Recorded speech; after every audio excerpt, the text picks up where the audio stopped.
to be at? So Doran had 0 Kennen games played throughout this split. He did also have only 2 Fiora games and 0 Tristana games. yeah. Fair. I'm just saying, you know, I think it could be worth the risk, right, to actually just leave that up and continue doing what you already have been. The Rakan going to be banned away, though, so that is an adaptation from Gen G. They're not willing to first pick it. They don't want to give it away. It was such a point of power for them in that last game. So they're taking away the Maokai. So they've stuck to the bans. Yep. And they will leave the Kennen open. And now they're saying, Gen G, will you pick the Kennen? And where does the Draven go? Does Hansama lock it in again? Because they did manage to get a small early lead in that bottom lane, even if Hansama wasn't on the receiving end of it. The Cassante will be prioritized once more. Of course, it is a very flexible champion for Gen G. We already know that, as demonstrated in the last game. Now, this gives G2 a lot of options. Like, do they want to prioritize the Draven here to guarantee themselves a winning bot side of the map? Do they feel that something else is instead more important? Because their expectation was probably that the Kennen would be locked in, and it seems that they are just going to respond and get themselves the Kennen. I feel like blind Draven is really, really risky. You know, they could go for it, but I do think there's lanes you can draft into it to actually really neutralize. So I don't expect that from G2. You know, I'm expecting Kennen. I'm expecting potentially the jungle power pick here for Yike. You know what, they might do Zeri. Just take that away from Pays, remove as many options for him. Instead, they're going to prioritize the Poppy. You expect this to be jungle. Yike says that, you know what, I already had a great game on it. What can you now do, Peter? Even if you go for something like a Wukong, which is something that he played a lot during playoffs, the Poppy still does very well into it. Yeah, I mean, Gragas it's great against, Poppy, the Wukong it's great against, Nidalee it's great against. If they take away the Zeri, it's great against that. Like, there's so many champions that you're going to be able to deny with. So it is another early game jungler here. This one a bit of a different look. I wonder if they would actually be willing to just slam a Renekton or something along those lines and just play at least Renekton topside and try to really go at Broken Blade here on this Kennen. It is something that Peanut has played. Like, he's got 5 games on it, 80% win rate across the course of 2023. So he's very comfortable on the champ, and it looks like Gen G will be going towards their AD carry next. The Jinx locked in, of course. Zeri's still available for G2 if they want it. They could go the Draven as well. There's no way that it's not a Draven into the Jinx. That is a matchup that Hansama is incredibly confident on. And now we'll be moving into the second phase. So now G2 can really pinch the support pool, which in game 2, when they struggled so much, it was because of how impactful Delight was on the Blitzcrank. I'm curious as to what they will now remove. I imagine Thresh and Tahm Kench are 2 priority picks you want to take away from Delight. I will say, though, you know, Gen G could run back a similar last 2 picks, and it's so hard for Draven to deal with that. This is not a Xayah. If you draft Malphite Rel, like even if you deny some of these, okay, so Malphite's gonna get banned out, you've got to recognize that full send on the dive is gonna be so problematic. So I do like that they're banning out the Malphite. If he's willing to play it into the Kennen, playing Malphite into Draven is like S tier. Draven cannot deal with that. Even if he survives the initial ult, you have the massive attack speed slow on him, can really be problematic. So I do think they have to take that away. They could look towards another tank, you know, banning out something like along the lines of the Sion that they did earlier. Or Gragas. Yep, Sion or Gragas I think are both good bans. But it does mean there's obviously going to be kind of the pick of the litter for Delight. Oh, so by planning, they're going to take Thresh. the Blitzcrank, they're saying, hey, we want the Thresh. Are you going to ban it away? What are you going to do here? The gauntlet has been thrown.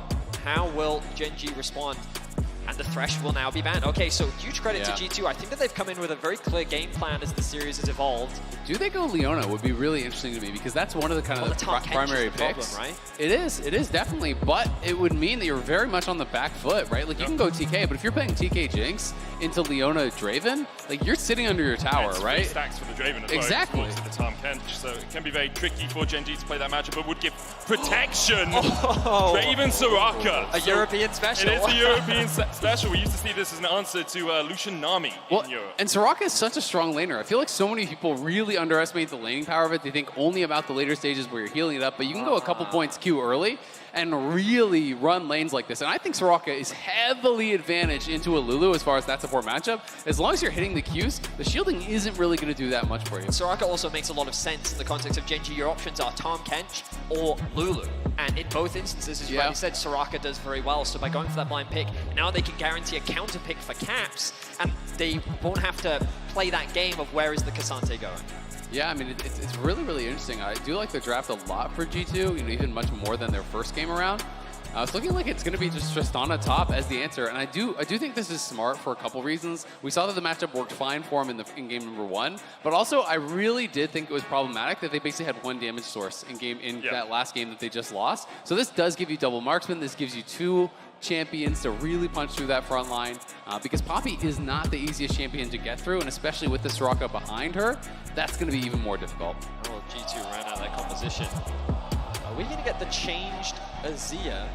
I mean, I think Azir could make sense. You know, I think Asol? Asol could make a lot of sense. Okay. You know, this is a champion that you could potentially stack against. The only problem I will say, K'Sante really does put on some pressure, right? So every time you're actually settling down there with the Q, he can have his Q ready to actually just go in on you and try to deny those early stacks. Yes, you can get some with the breath, but it can be difficult if you're getting pressured every time you drop your E on the minions. Some of these early game melee champions can just jump right in on top of the Asol and really mitigate how many stacks you're getting early. There's always the flexibility of Tristana mid as well, which seems to be what Gen G are going for here. Doran's going to take the K'Sante up towards the top lane. Chovy will be piloting the Tristana. Yeah, and that should be locked in now.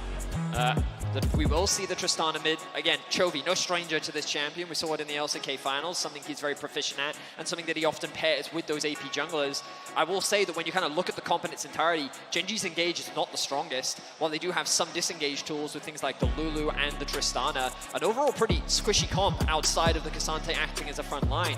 Whereas I think that G2 do have a lot of scaling options, in particular with the Kennen and the Aurelion Sol, and they have a very easy lane to play through with this Draven on the bot side of the map. Although it is with the Soraka, I'd be surprised if we see the same level of dives we've been seeing from G2 in the past. I mean, honestly, both teams have really poor engage. So this is one of those games where generally if one team gets ahead, there's not a lot of ways to kind of come back into it. So I do think early game can be very, very important in this one. We'll have to see how Caps can actually navigate this lane because this one is very difficult. You drop the E on the minions, he just rocket jumps on your head and starts shaking those trades. Of course, later on in the game, you can just get to that point where, yeah, you can win out on the trades with just the E, but that is not the case for the first lot of levels here. We're jumping into game 4. After the first 2 games, it very much felt like that the series was done and dusted. G2 were able to crawl back in game 3 after what was, quite frankly, a couple of mistakes from Gen G. They're going to reassess, reevaluate, they showcase their respect towards G2, and we'll see how things pan out here in game 4. Bit of fun fact trivia for Caps. When he initially debuted in the Challenger Series, Aurelion Sol, the old version, he secured a pentakill on it and is really what drew a lot of attention to many fans of the player before joining the LEC. So it's great to see him back, one of the original champions that he made a name for himself on. Absolutely. I'm still waiting for who he's Aurelion Sol support. I'm sure it's going to be coming out. In the finals. Yeah. Yeah, XVR. Looking forward to that one. No demolish, importantly, for the Tristana in the mid lane. Often we do see that to try and continue to take the plates in the early game, but we have also seen Tristana's just get the push and then start roaming around the map, looking for those top dives. Broken Blade can be a little bit squishy on the Kennen. G2 will invade here. Peanut was sitting at his Razor Beaks. There is a ward, no sweepers for G2, but Peanut kind of just has to give up the pressure. Might look to try and steal away one of these. He steps forward into the face of Yike. This might goes down, and Yike secures the Razor Beaks to kick off the game. Yeah, Yike himself level 2 as well. Yike's going to get the entire camp. Peanut got absolutely nothing there, so that is definitely problematic. But there is a cost to this. Look at how far away Hans was because they actually went for this invade, so it was a hard push on bot side. Yike is going to spot him out again. The problem is Paze can move. Paze and Delight just push the wave immediately, and they're going to try and move across here. You can see Delight. He's gone, though. He's fine. Gets out. In the end, Peanut just delayed by a little bit. Yike will be the same. He can E to one of these minions. Does exactly that. And even though Chovy was able to get the push in the mid lane, Yike can work his way up towards the top side. I'm also going to quickly check bot lane. So the good news for Paze and Delight is that while Hans Summer did lose some experience after sacrificing some wave farm to the tower, that's not going to be the same case for Paze. He won't be able to get that gold, but in terms of experience, the bot lane of Gen G should still have the advantage. Yep, about to hit level 2 here on this next minion, so G2 gonna have to back it up. You know, didn't get the XP on all of those melees as some of them did die to the tower, so are going to be able to use this for a little bit of pressure now. And the unfortunate reality is G2's bot wave is not in a great position. Mickey trading very aggressively at level 1 here. Too aggressively. There's the zap, there's the heal, but Mickey's ignited, has to flash away.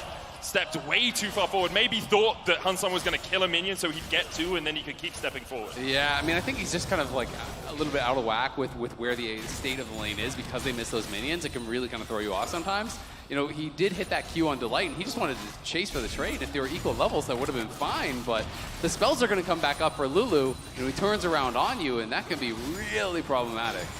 Well, the summoner spell's now gone for Mickey, and it means that a small advantage already gained for the Gen G bot lane at the in exchange for Yike finding an early advantage in the jungle matchup, but that's not really going to translate into a huge amount in terms of the isolated jungle matchup. Yeah. Level 3 secured for Yike, same for Peanut. We'll be a little bit behind in XP, but nothing too dramatic. But I will say, you know, if you can actually just track this Elise on the Poppy, it's so important for these kind of matchups. When you are playing a champion like Poppy, your job is just to mitigate what the Elise wants to do. So as long as you're just following around, if you both don't farm at all, that's great. Like, you are going to have value later on in the game. He is not. He's got to get things done. So Yike is just going to stay around here harassing. You can see that trade is rough for Caps, but you know, giving back pretty well on that trade is going to be at least able to get some stacks. And with Broken Blade having the push in the top side, Yike will have some support. Peanut tries to put some damage down, but Yike now has Smite and will secure the Scuttle Crab. Peanut works his way towards the mid lane. Singularity down from Caps to try and clear out some of this wave. Caps is quite low on mana and health, but does still have 2 biscuits in his inventory. And also has the TP, so he shouldn't be in too much danger. Chovy can push confidently knowing that his support jungle are in the bot side river, ready to cover him. He's not going to be too concerned about the Soraka, who's still only level 2. Mickey trying to get a bit of XP back in mid. Well, and importantly, Caps has actually just pretty much stayed even on farm. There's extra minions for him to farm as long as he can keep this up.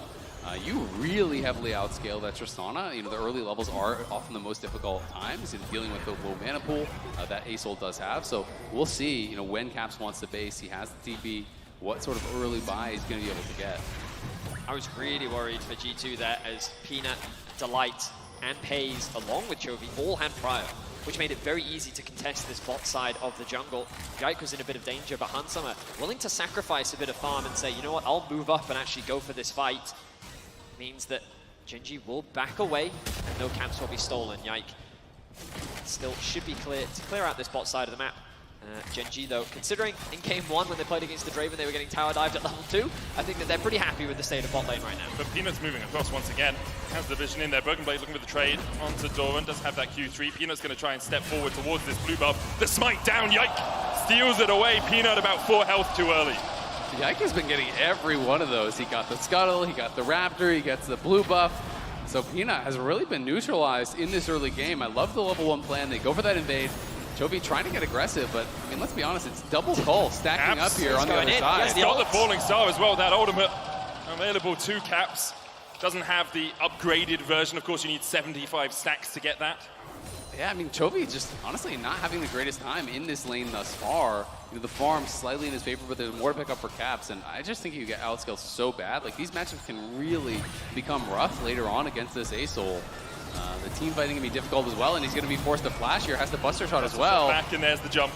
Invests everything to get out, does so well. Had to flash the initial ultimate from the Aurelion Soul, because of course that stuns you if it hits. But he's got no TP now, and he's in this kind of awkward spot where he didn't go for a super aggressive like setup. He didn't go for Halo Blades. You know, he went for a Cull as his first base, and he's going to be not really getting much done. And to breathe some hope into the European fans, like, this is a very promising early game state as a collapse comes through for Gen.G. Try and get away, but Doran dashes forward. Explosive shot, will it be enough? Caps is ticking, but so's Doran. He gets away from the towers. Aggro, and Caps doesn't have a way out. No flash left in the end. Doran sweeps him away. That would have been so close to some of the cooldowns coming up for Caps, though. If his E came back up, he could probably get an execute kill there.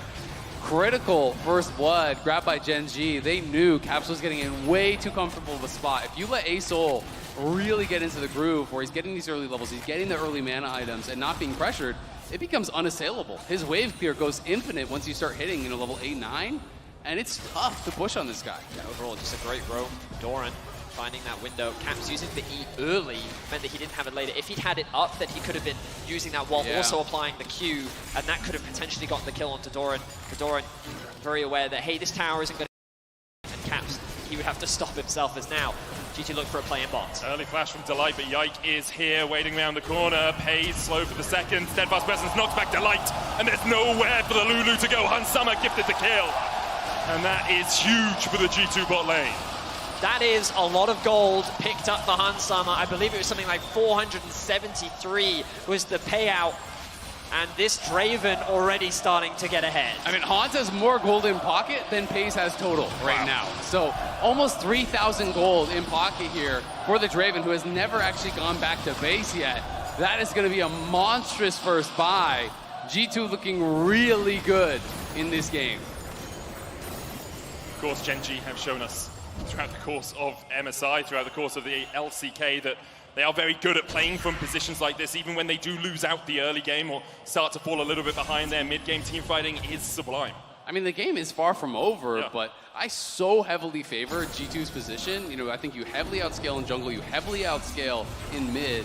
Top lane, you know, it's more down to execution. Bot lane, yeah, there's a scaling advantage on the Lulu Draven side or Lulu Jinx side over this Draven, but Draven is so far ahead, has an early BT, that you almost don't really care. G2 have everything they need, I feel like, to try to snowball this game, and it's just going to be up to if they can really make it happen. Now, I am a little surprised that G2 didn't bring the Draven down to the Herald. With the Bloodthirst already completed, you would think this is the perfect opportunity to try and force a fight, but perhaps they're concerned around the strength of the Aurelion Soul and the Kennen at this point in the game and saying, you know what, we'll concede this early objective, we'll instead cross-map for the Dragon. We know that we have the push in bot side, and we should be able to secure this largely uncontested. This does, of course, give a window, though, for Gen G to funnel some gold back into Pays, or maybe even unlock the mid tower for Chovy. Delight has no sums. Pays has the flash and uses it to dash away from Yike as he came for the gank. The bot lane minions should help take that plate. It falls, Hansama gets the gold, and in the end, that's Pays summonerless, at least in terms of flashes, for the next couple of moments. Caps backs away here. Peanut waiting in the wings. Caps just eats the entire explosive shot and then stays underneath his turret. The risk of making that play is Peanut has been able to move from the Herald to this bot river, and he is undetected right now. Yike is suspicious, though. Steadfast presence for the movement speed and should be able to get away. Peanut could flash Cocoon, but decides not to on this occasion. Yeah, has the early tier 2 boots, has that steadfast presence, could be able to get out of there no problem. And we're seeing, you know, even in these early stages, Caps is almost to the point where Chovy jumps in with the explosive shot on him. He just stands and presses Q, and you're kind of out damaging him. And when you hit that point, there's not really much you can do besides just kind of AFK push and then leave the lane, which is really a comfortable spot for Asol. So they're going to use this Herald, try to drop it mid, get some plate gold there on Chovy, and hopefully for them, be able to eventually take away this bastion of safety. But, you know, once you hit 9, there's no cooldown on the Q. It's really difficult to just full push and actually pressure Asol under the tower. Do you know how I was going to say, Azale, coming into this game, armor boots have a lot of value when playing against double AD carry and only in at least, but I see like the Ionian boots, 2 of them already picked up. I wonder if I'll actually see any armor boots come through from G2. Broken Blade, I thought he'd look for a bit of a trade there, but instead prioritizing clearing the wave. Does have a healthy CS advantage for the time being, but top lane is largely an island, as G2 will now begin the drag. 11 minutes in, gold basically even between these two teams, you know, 300-400, going kind of seesawing. But the first dragon secured as Doran dodges the shuriken in the bush. You can see Broken Blade doesn't know he's there. Peanut's on his way up. Doran look with the knockback. There's the all-out as well. Broken Blade pops the slicing maelstrom. Does still have the flash, but how are you going to escape from the Elise? Peanut still looking for him. Doran dashes forward, and in the end, Broken Blade holds his summoner. Yeah, nice little bait there from Doran. Sidesteps the shuriken. That was Broken Blade trying to check, okay, did he finish the recall? He thinks he did. He thinks he went back to base. So he uses the E, and as soon as you use that lightning rush on the minions, that's the go button. There's no way you're going to get out. So smart that he at least held on to the flash, because that is critical if G2 want to continue playing around these dragons and looking for fights. And Delight Pays, great awareness from them. Knew that the cross map was coming. Don't fall prey to any gank from Yike, which means that they will be able to get away to safety, secure that entire wave as well. The good news for Broken Blade is he does have the TP, but a plate will be secured for Doran. As you rightly mentioned, unaware, sidesteps the Q there, as highlighted by our observers, which means that Broken Blade has no information, uses the E to try and clear the wave. Peanut shows up from the river, and Broken Blade doesn't bother committing the flash because he realizes, you know what, there's no point, I'm going to lose my life anyway. I'll do what damage I can. Hands the kill over to the jungler instead. Yep, uses the ult, clears out the wave. That means there's not going to be any plates off the back of that, so I do think it's worth expending the ult in that situation. Obviously also a much shorter cooldown than that of the flash. So we'll see. G2, you know, in a really good spot. They are down slightly in gold, but in such a good position here already. You know, will Caps just go for like a Rylai's rush? I'm going to be interested, you know, with that Giant's Belt. It does look like it. Yeah, I'm seeing a lot of Rylai's these days. You know, on Asol, although the champion has become less popular, it is such a strong one-item spike. If you just go for this tier straight into Rylai's, you have way more early game power compared to if you're going tier Roa, Archangels, full scaling. So it's a little bit of a middle ground. Yes, your scaling isn't going to be quite as strong as if you do go for, you know, all those options. But this is going to allow him to fight on one item really effectively, actually. Now look at all this vision invested topside from Gen G. Broken Blade really doesn't see anything. But it looks like they're not going to commit to the play. Oh no, hang on a second. Peanut is still hovering around the top side of the map. There is a wave stacking up, and Yike will be spotted, and this should be the dive from Gen G. So Broken Blade has the Hextech rocket belt. He dashes in, the slicing maelstrom coming out as well as Doran tanking the turret. Peanut takes half his health. Meanwhile, Yike trying to catch up Chovy as he rotated up towards the top side. The dash back with the all out as Broken Blade now underneath the tower, knocked back with the Intoku strikes, but Doran's tanking it once again, and Broken Blade will get the 1v2. Now Peanut locked up by G2. Yike coming in, Caps here to join the party as well, and that spider can skittle no further. Stomped under the boot of Caps. Massive kills for G2 on the top side, and Gen G, I hate to say it, but they're falling apart a little bit in this one. Such an overforce on that dive onto Broken Blade. Chovy getting pushed out of mid at the exact same time. Bot is all G2 as they have the infinite push here with this Bloodthirster Draven. There's nothing Paze and Delight can do to combat this except just try to farm under their tower. So G2 now are going to be in such a great spot, having pressure in multiple lanes across the map. Props to Broken Blade. Question marks surrounded his performance coming into this tournament, and holding on to that flash proved dividends in this exchange.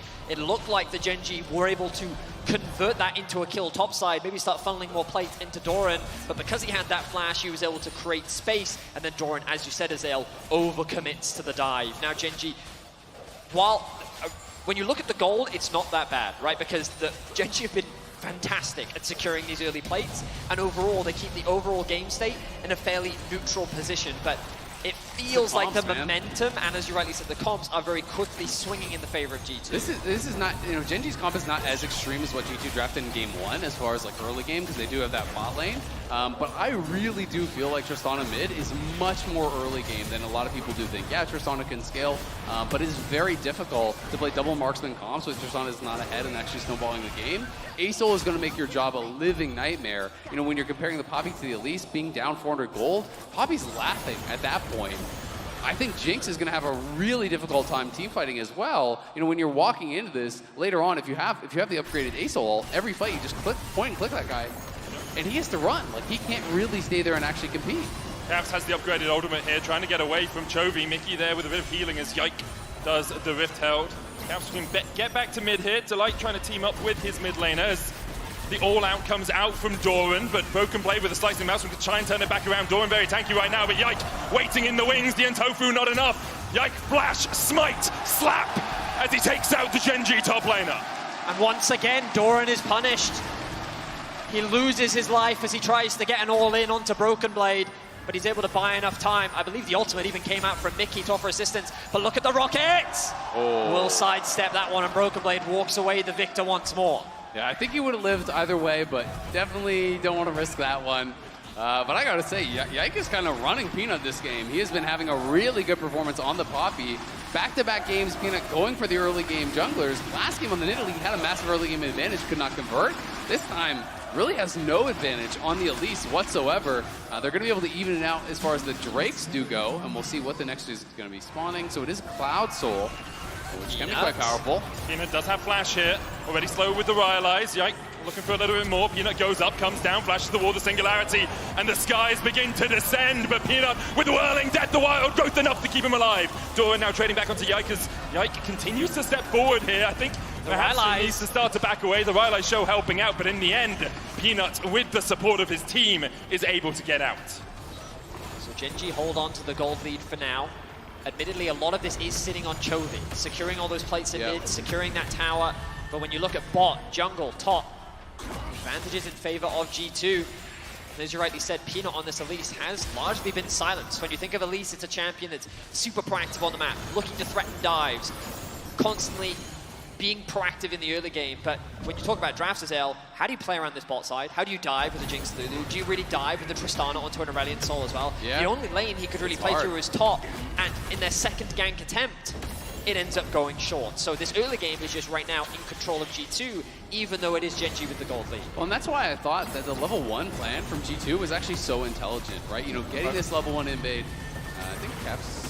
Going under the tower, Caps just locked up, but the Witch comes out. Caps flashes away, Doran flashes forward, and in the end, a 1-for-1 on the bot side of the map.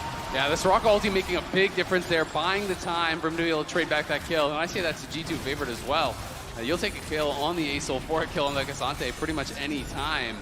G2 now trying to clear vision up here around that top side. looking to potentially fight around that Herald, but it may be too late. We'll see if Gen G want to force it or if it's going to just despawn. I mean, both Caps and Doran do have the TP. They'll be up in 12 and 13 seconds respectively. As you rightly said, Medic, but I think that G2 are going to concede this, and I think in the same way that Gen G were willing to concede early Dragons in Game 1, G2 is saying, you know what, our Aurelion Salt isn't strong enough to fight yet. Kennen, while getting there, is... oh, now has completed his second item. So after the Herald has been secured, I imagine that G2 is going to feel a lot more comfortable, but this is just an example of Doran showing his strength in the side lane. The Cassante, why it's such a strong pick. There's very little that a mage can do. You talked about the Soraka heal. Bide enough time for Caps to flash away at the last second, which means that Doran had to commit his flash to get the kill. If he hadn't committed the flash, there's a chance that the Rylai slow would have actually been enough to lock him underneath the tower, and Caps secures a trade back kill. And of course, getting the flash out of Cassante like that protects Hansama in the next fight you have, because you know he can't just flash all out Hansama across the wall. Instead, he has to walk through the Rylai's, the zone control from the Aurelion Salt. Absolutely, and Gen G have got to be certain when they take the next fight that it's a winning one, because if you take a fight and give 400 stacks cash in there to the Draven, he is going to be absolutely out of control, and the Jinx will have such a difficult time coming back from that to have that effectiveness in the game. So Gen G have got to make sure when they go for Hans, they do not miss. Chovy, though, is strong. 2 items fully completed. He is by far and away the leading gold earner for Gen G, and he needs to be the primary carry. Sitting in the side lane right now, of course, has the TP. Looking to push in another wave. Dragon spawned at about a minute 40. Baron is now on the cards. I don't expect either team to rush an early Baron. But in terms of river control, once again, heavily in favor of Gen G. Yep, absolutely. And while Chovy is very strong, Hans goes back to base. He hasn't matched in itemization. He's not going for the Gale Force, which honestly I didn't feel like it really did anything in that previous game. You know, he is going for more standard. It is going to be the Kraken Slayer, BT, and he's going to be doing a lot of damage, and it will help him to punch through even people like Doran, who is going to be very, very tanky on that Cassante. For the moment, 20 minutes in, about 1,000 gold between the two teams, a Dragon apiece as well. And we can look at compositions and say G2 favor, but we've seen Gen G in this sort of position be able to close out a game. Their team fighting is impeccable, and it seems like G2 want to perhaps look for one of those team fights. They're setting up vision around the top side right now, Dragon up in 47 seconds. I mean, just huge props as well to G2 after what was a stomp in Game 1 and Game 2, 20 minutes in Game 4, pretty much dead even with their opposition. Yep. They've found their confidence and momentum throughout this series. And this game could swing either way. You talked about comps, as you said, you still have to show that respect though to Gen G. Chovy and Pays have not been shut down. They're still in a very comfortable spot. Their farm is very good. Their itemization is coming along very nicely. And Gen G still have a very clear win condition, even if Peanut is going to struggle to have an impact the later this game goes. Absolutely. I mean, by no means is the game over, but 10 out of 10 times, I'd rather be playing this red side draft at this point in the game. If you could just sit down with what they have earned here. We'll see if Chovy can really make things happen. If Tristana gets that perfect fight, you can find the resets. You can really take over. But I do think it's going to be so difficult for Pays. You just drop the Ace upgraded ultimate on Pays every single fight. He's got to pretty much retreat straight up. And you can have Broken Blade looking for the flanks. You have the ulti from Hans as well that can come across on that. So there's actually a lot of backline access there that can be really tough for him to deal with. Seems like G2 want to just keep scaling. They've given up any prio around this Dragon. The Rift Herald was used as well. Doran TPs into the mid lane. That tier 1 has already fallen, so this is a Rift Herald push for the tier 2. Doran dashing forward as well with the Pathmaker. They really want to make sure that this charge comes in. Well, and you can see there was no vision for G2 on that bottom side, and they have got to take a really good fight, because while it is... Oh, they're going to look. Comes up, they look for Pays to cleanse away. The Falling Star comes out as well, and Pays is stunned, but he's able to escape. The Whirling Death finds its mark, and now Chovy has to dash. Broken Blade flashes forward with the Slicing Maelstrom. Doran trying to do what he can as well with the All-Out. Broken Blade is low. Hansama trying to open up on Peanut down towards the bottom side of the fight, but the Intoku strikes on Caps will lock him up, and Chovy continues to dish out the DPS. G2, a man down right now, push forward, but they can't find anything more. What looked like a good fight initially for G2 ends in disaster as they heavily overcommit to the play. Chovy does a great job of creating space between him and G2 as Broken Blade invested so much to try and lock him down that G2 then ended up splitting apart. The idea was very promising. The initial execution was good, but Gen G walk away the victors. Yeah, they do get those extra kills, but as far as gold goes, that was a 1k cash-in, I want to say. So the gold is going to be pretty much even from that, and you get so much on the Draven. He's sitting on nearly 3,200 gold. So Hansam is on 3 items. Yeah, Hansam is 2k ahead of Pace now just because of that shutdown. Before that fight, they were basically even. I think it was about 300 gold between them. But Chovy is 2k ahead of Caps as well. Yep. But, you know, we can see the 2 items are done. And Yike, really nice initial play here. Rejects 2, flashes in, gets the stun onto Pace immediately as that is off screen. We can see the cleanse comes down. The Gale Force is having to be used to just try to retreat. But then the ultimate from Hans coming across. This is that backline access that I'm talking about. You don't need to auto-attack this guy, especially when you have that many stacks on the Draven. It allows you to execute from such high health. And this is the point at which the overcommitment comes through from G2. A good exhaust onto Hans Summer as well, as Broken Blade commits the flash, commits the ultimate. A really good ulti as well came out from Chovy to just create that space between Broken Blade and the immediate man behind him. So done. Credit to Gen G. They show how lethal they can still be in these fights. The gold's still very close, but as you rightly said, Infinity Edge completed. You look at the total gold. Hans Summer leads, Chovy right behind, Pays and Broken Blade. Caps a little bit behind in terms of the overall gold. He has now completed his 2nd item and he continues to ramp up, but it's been a difficult game for him sitting in the side lane as there is a constant threat on this Aurelion Soul. Yeah, it's difficult playing side lanes. You know, as soon as you lose your mid lane turret, the game does get harder a bit on the A-Soul, but he has 222 stacks at 24 minutes, so he's laughing. Like, if you can get about 10 a minute, you are feeling really, really good. The ulti is going to get so big, the E is going to get so big, and we can see exactly what the execute threshold is right now on the E. And it is up to just about 11% max health. So, you know, it is really getting powerful at this point. And Gen G are spending a lot of time playing around this Baron area. It feels like they want to try to threaten. They don't want Caps to just kind of have free time in this side lane to be able to continue stacking it up. So Chovy's trying to put on pressure, trying to use the fact that he has this BT to take a trade, even if it's disadvantageous, heal up to full. Caps doesn't have that same luxury, and just keep that push going 24/7. Chovy does have the TP as well, so if he can chunk out Caps and then TP into a play, Caps will have the base first before he can come in with equal effective help. The bot side of the map just completely belongs to Chovy right now, stealing away whatever camps he can find. Good vision invested on the top side, Baron River for Gen G. Broken Blade has found Doran though. Can they convert this into a pick? There's still a turret remaining there. Doran is chased away a little bit, but he's got Jack Show, he's got Sunfire, he's got an Aegis. I think he's pretty happy to take a few slaps in the back from Broken Blade. But, you know, they push it back, and they are able to push up this tower here. They were potentially going to look to threaten it, but Gen G is moving over in the river, so G2 just going to take this opportunity to try to clear out vision. They don't see Chovy on the map right now. If Chovy shows bot, potentially G2 can look for a more aggressive play up on top side to try to force the TP response or something along those lines. And they're just going to start the Baron, so they at least want to get the TP out. They are going to get the immediate TP from Chovy. It's already down to 7,000 HP. Look at Broken Blade. He's coming round, trying to get behind Gen G. Yike in the pit, 4,000 on it. Broken Blade gets stunned into the wall, all out, pulls him across as well. The Caps is solo. Broken Blade pops the slice of mass and the Wisp coming out as well. Broken Blade trying to fight Stolen down towards the bottom side, but the knockback onto Pina actually delivers him to Broken Blade. The Super Mega Death Rocket finds its mark, and now Mickey and Caps have to try and escape with the flash into the wall by Caps. He still gets a shutdown. The skies descend, and Pina, Pays, and Delight try to do what they can. They get to the blast cone. Chovy opens up that shield so big. Pays takes another, starts to get excited, and Gen G start to get excited too. A shutdown in the top lane. Only Caps and Yike are left standing, and Gen G are having none of that. It's an ace for Gen G and a Baron to boot. It's a team that you cannot afford to underestimate, and they sniffed out the flank from Broken Blade. After shutting it down, they tore G2 apart, and all of a sudden, Gen G are in full control of Game 4. What a team fight from Gen G. G2 was in such a good spot, had really good angles set up, but not only does Broken Blade get actually marked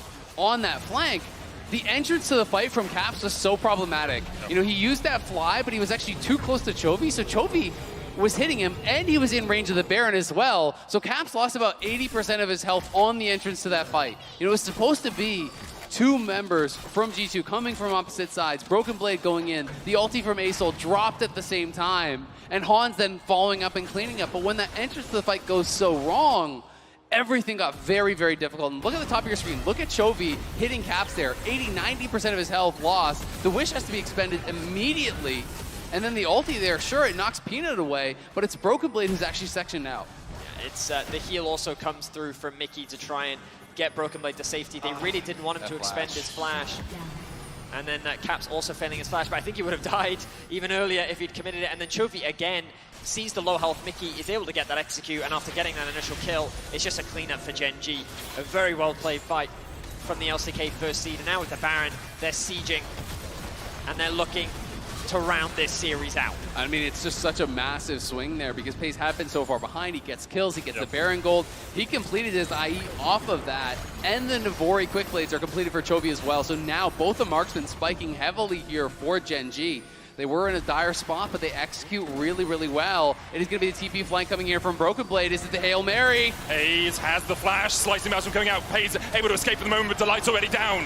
FaZe can open up onto Broken Blade as they turn the fight around. The Witch coming out. Dorman low, the Singularity's being used. Yike keeps Dorman in the midst of it. Chovy absolutely destroys G2. They step too far forward, and Chovy stomped them into the ground.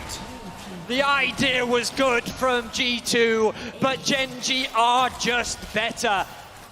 FaZe walks away with a triple kill, Chovy with the immaculate flank, and Gen G are looking to solidify themselves as the victors in this series. And looking to make a date with Destiny, perhaps a rematch versus T1 in the second phase. Gen G, there was moments of doubt in the middle, but they defied and they claimed the victory.